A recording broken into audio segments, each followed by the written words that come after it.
그리스도인은 하나님 기뻐하시는 선택을 하기를 기도합니다. 내 멋대로 내 마음대로가 아니라 하나님이 원하시는 길을 나는 가고 싶다라고 하고서 기도하죠. 이 얘기는 뭐냐면 하나님의 의지가 있다는 거죠. 하나님이 우리를 향한 계획이 있다. 이걸 뭐라고 얘기하냐면 하나님의 주권이다라고 하는 거예요. 주권. 그리고 그 주권과 함께 우리는 동시에 뭘 합니까? 선택을 하는 것이죠. 주권을 너무 강조하면 어떻게 되겠어요? 우린 로봇이잖아요. 아무것도 할 수 없다. 운명론에 빠지는 것이고. 또 선택을 너무 강조하면 하나님이 하신 일이 뭐야? 이렇게 되는 거죠. 근데 성경은 저 두 가지가 균형 있게 적절하게 있다는 거죠. 주권은 아예 없는 것 같지만 주권이 존재하고, 또 예를 들어서 내 선택이 없는 것 같은데 내 선택에 따라서 내가 책임을 지게 되고, 그런 일들이 우리의 인생에도 있습니다. 우리가 하나님의 기뻐하신 뜻을 쫓을 때 크게 오해하는 두 가지가 있는 것 같아요. 승천하신 그 자리에 다시 오시겠다고 한 건 성경의 약속이고, 또한 이 세상이 종말을 향해 가고 있다는 바뀌지 않는 거죠. 근데 그거를 내 선택으로 바꿀 수 있다, 그건 말이 안 되는 거죠. 그때는 주권입니다. 하지만 그 큰 어마어마한 넓은 그 주권 안에서 우리가 많은 것들을 선택할 수 있는 거예요. 배우자를 선택할 수 있고, 교회를 선택할 수 있고, 만남을 선택할 수 있고, 무엇을 먹을 건가를 선택하고, 또 어디를 갈 것인가 선택하는 건, 이건 주권이 아니라 우리의 선택에 달려있는 거고, 그 선택 안에서 하나님이 우리를 인격적으로 대화하면서 하고 싶은 걸 하라라고 얘기하죠. 하지만 그 베이스 안에는 하나님이 기뻐하신 뜻이 분명히 있는 거죠.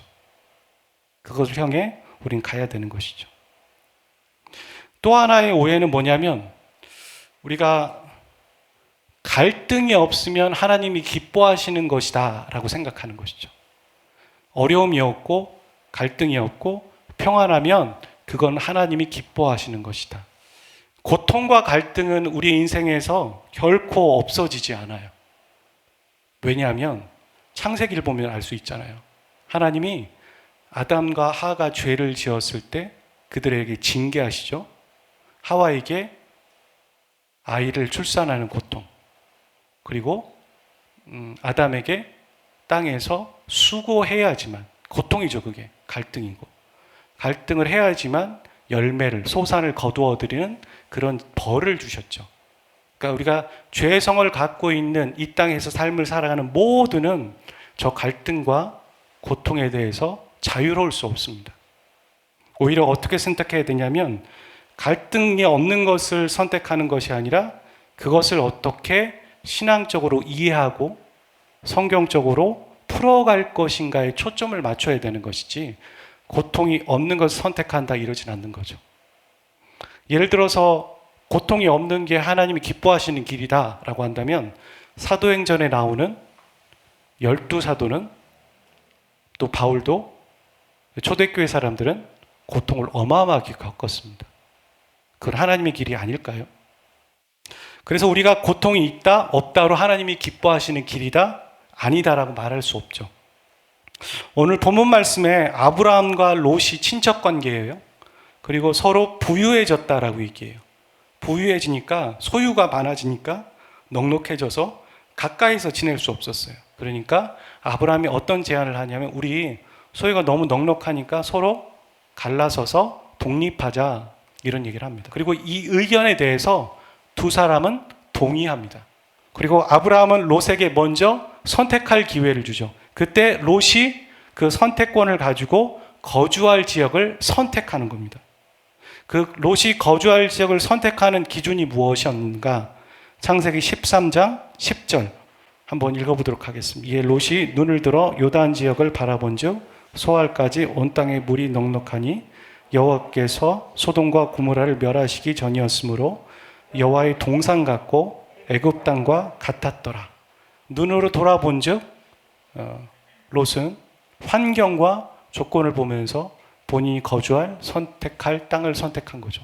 우리가 잘 아는 것처럼 소돔과 고모라가 멸할 것이지만 이전에는 보면 하나님의 동산 같다고 너무 아름다워서 그것을 선택했다고 하지만 성경 뭐랍니까? 그게 소돔과 고모라였다고 하면 약간 뉘앙스를 보여주고 있는 것이죠. 우리의 선택이 이럴 수 있다는 겁니다. 당장 좋아 보이는 것, 그런 것들. 당장 조건이 좋은 것들. 근데 나중에 시간이 지나고 보면 아니었던 거죠. 아닌 걸 그제서야 아는 거죠. 많은 사람들이 그런 선택을 하는 것 같습니다. 어떻게 얼만큼 주는가? 어떤 환경인가? 여러분도 그렇게 선택하시죠. 근데 이런 선택은 해보셨어요? 이런 기준? 우리는 어떤 선택을 할 것인가에 대한 기준을 얘기하는 거거든요. 내가 신앙생활하기에 이 두 가지의 회사가 있다면 내가 신앙생활을 하기에 어떤 게 더 좋은가? 이런 선택 한번 해보셨어요? 이런 기준을 가지고? 신앙은 그때는 뒤로 하고 뭘 선택하냐면 어떤 조건이 맞는가? 이런 선택을 많이 하잖아요. 그게 어찌 보면 롯이 동산을 본즉 멀리 본즉 좋아 보이는 것 같더라 하면서 환경과 조건을 따져서 그렇게 가는 거죠. 여러분 근데 이 환경과 조건은 항상 변하잖아요. 그래서 고등학교 입시도 뭐 2년에 한 번, 3년에 한 번 막 기준이 매번 바뀌잖아요. 그거에 따라 부모님들이 그 기준에 맞춰서 진행하죠.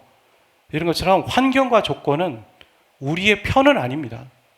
자주 바뀌는 일들이죠. 근데 그걸 가지고 우리가 선택하고 우리의 인생을 걸 수 있는가? 그건 아니라는 것이죠. 반면에 그럼 아브라함의 선택의 기준은 무엇인가?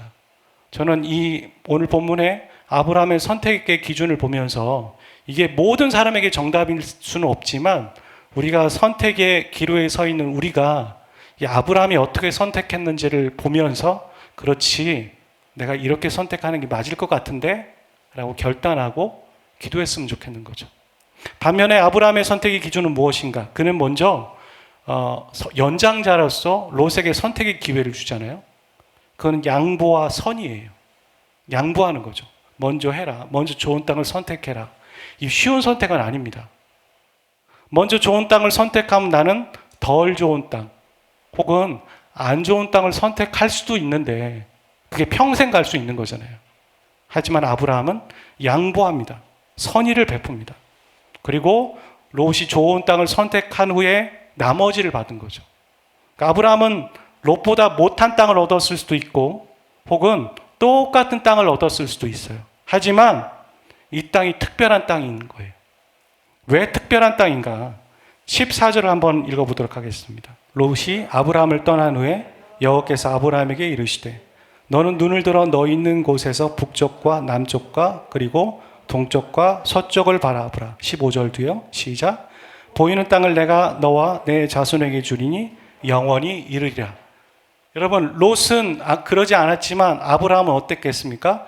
하나님이 가라고 하는 땅을 간 거예요. 말씀드렸죠. 환경적으로는 롯보다 못한 땅을 얻을 수도 있고 혹은 롯과 똑같은 땅을 얻을 수도 있어요. 그냥 세상 사람들이 봤을 때는 별거 아닌 선택이에요. 하지만 아브라함과 하나님 안에서 아브라함은 특별한 땅을 얻은 거예요. 그게 뭐냐면 그 땅이 특별한 이유는 하나님이 그곳을 가라 하셨기 때문에 특별한 땅인 거죠. 우리의 명분은 물질과 안정감이 아니라 더 고상한 조건에 있어야 돼요. 고상한 조건. 그것은 바로 하나님이 우리에게 요구하시는 거죠. 하나님이 아브라함에게는 뭐라고 했습니까? 양보하고 선의를 베풀라 한 거예요. 그럼 오늘 우리에게 허락하시는 건 뭘까요? 저는 이런 질문을 해보고 싶어요. 하나님이 여러분에게 지금 훈련하고 계신 게 뭡니까? 여러분을 훈련시키고 있는 주제는 무엇입니까? 그 이슈는. 그게 없으세요? 그럼 하나님과 지금 동행하고 있지 않으신 거예요. 모르고 계신 거예요. 그냥 허우적거리지만 하나님 분명 나를 훈련시키고 계신 것에 대한 이슈를 모르고 있는 거죠. 우리 각자를 향한. 분명히 있을 겁니다. 어렴풋이라도. 그럼 그 기준에 맞춰서 가는 거예요. 그게 맞는 거고요. 왜냐하면 하나님은 천지를 창조하신 하나님이시기 때문에. 우리가 보이는 조건과 환경이 무섭고 두렵고 그게 좋은 땅인 것 같아 보이지만 나중에 가보면 그게 안 좋은 땅이라는 걸 알아야 돼요, 미리. 나중에 가서 확인하고 되돌아가는 건 너무나도 수고가 따르는 거잖아요. 하나님이 우리에게 훈련시키는 부분은 무엇인가? 생각해 보시길 바랍니다. 믿음의 훈련이겠죠? 하나님을 따라와라. 혹은 어떤 사람에게는 회복과 치유의 문제일 거고 관계의 문제일 수도 있고 즉 직장 상사의 문제일 수도 있고 다양한 문제일 수도 있습니다. 하지만 분명히 우리를 훈련시키는 부분이 있는 거예요. 첫 번째는 아브라함은 그 양보와 선의를 가지고 먼저 롯에게 선택할 기회를 줬다는 거죠. 또 하나, 아브라함이 인도함을 받는 과정을 한번 잠깐 볼까요? 11절 보세요. 11절 눈으로 보세요. 롯이 아브라함을 떠난 후에예요. 11절에 그러므로 롯이 요단 온 지역을 택하고 동으로 옮기니 그들이 서로 떠난지라. 무슨 얘기냐면 롯은 소돔과 고모라라는 그 땅을 향해 갔죠. 그렇죠? 아브라함과 헤어졌습니다. 12절 보세요. 아브라함은 가나안에 거주합니다. 그리고 14절 롯이 아브라함을 떠난 후에 여호와께서 이르시되요. 그렇죠? 그리고 18절 보세요. 18절은 읽어보겠습니다. 시작. 이에 아브라함이 장막을 옮겨 헤브론에 있는 마므레 상수리 수풀에 이르러 거주하며 거기서 여호와를 위하여 제단을 쌓았더라. 이에 그제서야 롯이 아브라함을 떠나서 자기가 갈 길을 간 다음에 아브라함은 이제 선택하면 되잖아요. 그럼 가면 되는데 아브라함은 기다린 거예요. 뭘 기다렸습니까? 하나님의 사인을 기다렸어요. 하나님의 말씀을 기다렸어요. 그게 바로 롯과 아브라함의 차이예요. 그리고 그 말씀이 떨어진 이후에 그는 장막을 옮겨서 헤브론에 있는 마므레 상수리 수풀에 이르러 여호와께 제단을 쌓았더라. 아브라함에게 있어서 마므리 상수리 수풀은 계속 나와요. 이 마므리 상수리 수풀이라는 건 대단한 것 같은데 별거 없어요. 영적인 의미도 없고 그냥 그 당시에 사막이었으니까 물이 있는 곳에 그런 나무들이 자랄 거 아니에요. 그런데 아브라함하고 같이 가는 건 마므리 상수리 수풀이에요. 그리고 그와 함께 하나님이에요. 왜냐하면 아브라함은 그곳에서 항상 하나님께 제단을 쌓고 예배 드렸어요. 그리고 소돔과 고모라가 멸하는 그 상황 가운데 있을 때에 또 하나님은 아브라함에게 찾아오셔서 그 마므리 상수리 숲을 그에 찾아오셔서 소돔과 고모라가 멸할 것에 대해서 자신의 마음을 나누셨어요. 이렇게 하나님과 아브라함이 교제하며 관계를 맺었던 장소가 이곳이죠. 마므리 상수리. 어디를 가든지. 그는 어디를 제주도를 가든 회사를 가든 집에 있든 부모님의 집에 가든 항상 그곳에서 하나님과 제단을 쌓고 교제한 거예요. 그래서 기다렸어요. 기다리고 하나님의 뜻을 구한 거죠. 그리고 하나님의 응답을 듣고 비로소 본인의 걸음을 걸었다는 거죠. 여러분, 많은 사람들이 자신이 좋은 것을 선택합니다. 옳은 것을 선택하고 좋아 보이는 것을 선택합니다. 그런데 어려움이 왔을 때 어떤 선택을 해요? 아, 이건 아닌가 보다. 내가 잘못 선택했구나 하고 후회합니다. 그리고 다시 그 길을 왔던 길을 돌아가죠. 마지못해서 가기도 하고요. 하지만 하나님이 가라 하신 곳이라면 우리는 그 믿음 가지고 끝까지 갈 수 있는 거예요. 만남도 그렇고요. 관계도 그렇고 모든 게 그렇습니다. 우리에게 필요한 건 하나님의 사인이고 응답이고 말씀이에요. 그리고 그것이 들을 때까지 기다리는 거예요. 기다린다라는 건 믿음이 필요한 얘기예요. 여러분, 기다리실 수 있으세요? 조급함이 오잖아요. 조급함이 오면 자기 선택을 하지 하나님을 기다리지 않아요. 그래서 미리미리 기도해야 되는 거예요. 갑자기 닥쳤을 때 기도하면 나는 조급한데 하나님께 조급함을 얘기하는 거죠. 빨리빨리 해주세요. 하나님이 그런 분 아니죠. 하나님이 우리 가라는 대로 가는 분이 아니죠. 오히려 하나님이 가라는 것에 우리가 가야 되는데 조급함으로 빨리 해주세요 하고선 어떻게 합니까? 이건 하나님의 사인이야 하고 하면서 이름을 빌려가면서 선택하죠. 적절하게. 그게 우리의 모습이에요. 그러지 않아야죠. 미리미리 기도해야죠. 우리 인생 가운데 닥쳐올 준비해야 될 것들이 많잖아요. 결혼의 문제, 진로의 문제, 또 여러 선택들의 문제 가운데 여러분 기도의 저축을 하고 계세요? 전 늦은 것 같아요, 목사님. 오늘부터 하시는 거예요. 사람들이 그러잖아요. 내가 영어를 공부해야겠다 해놓고선 또 미뤄요. 그리고선 한 달이 지납니다. 한 달 후에 내가 그동안 공부했어서 얼마나 많이 공부했을까. 오늘부터 하면 되는 거예요. 성경 통독도 그렇고 기도도 그렇고 오늘부터 하는 거예요. 오늘부터 쌓는 겁니다. 아브라함이 태어날 때부터 그렇게 하나님과 관계를 맺고 친밀하며 기다리며 마무리 상수리 앞에서 예배하는 습관들을 갖고 있었던 게 아니잖아요. 무엇인가 서툴지만 그 시작과 처음이 있었어요. 서툴지만 시작과 처음이 바로 여러분 오늘이십니다. 아멘. 여러분 기도하세요. 여러분 무슨 선택을 하고 계십니까? 선택을 할 때 여러분은 어떤 동기와 기준을 가지고 선택하십니까? 다시 한번 생각해 보세요. 여러분 하나님의 음성과 말씀을 쫓으려고 정말 하고 있는가? 진지한 태도를. 또 하나, 하나님이 여러분에게 지금 훈련시키고 계신 게 무엇인가? 그 두 가지 같이 생각해 보셔야 돼요. 많은 사람들이 그래요. 선택은 한다고 하면서 자기는 옆 사람들과 다른 사람들에게 피해를 많이 주는 사람들이 있어요.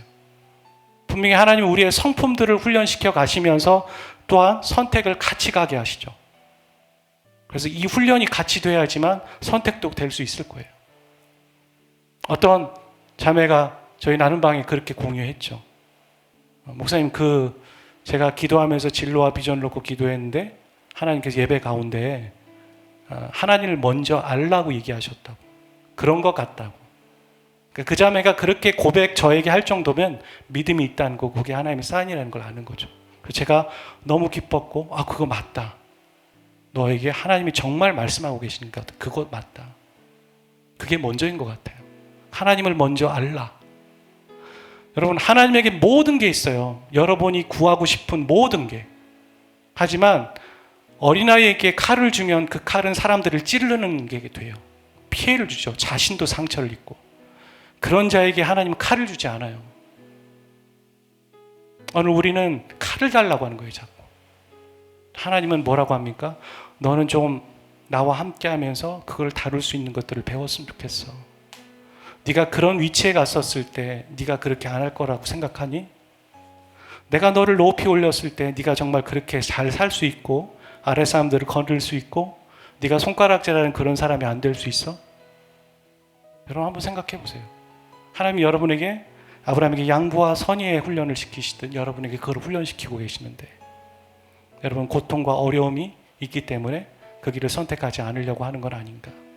예수님도 십자가를 질 때 고통과 고난이지만 그 길을 선택하셨기 때문에 생명의 길을 만들어 놓으셨어요. 우리가 여러분에게 지금 다른 희생을 요구하는 것이 아니라 하나님이 여러분에게 약속하시는 좋은 길을 가기 위해서 여러분이 한 번 더 멈추고 어떤 길을 선택하고 어떻게 선택의 기준을 가지고 나아갈 것인가 생각해 보는 것이죠.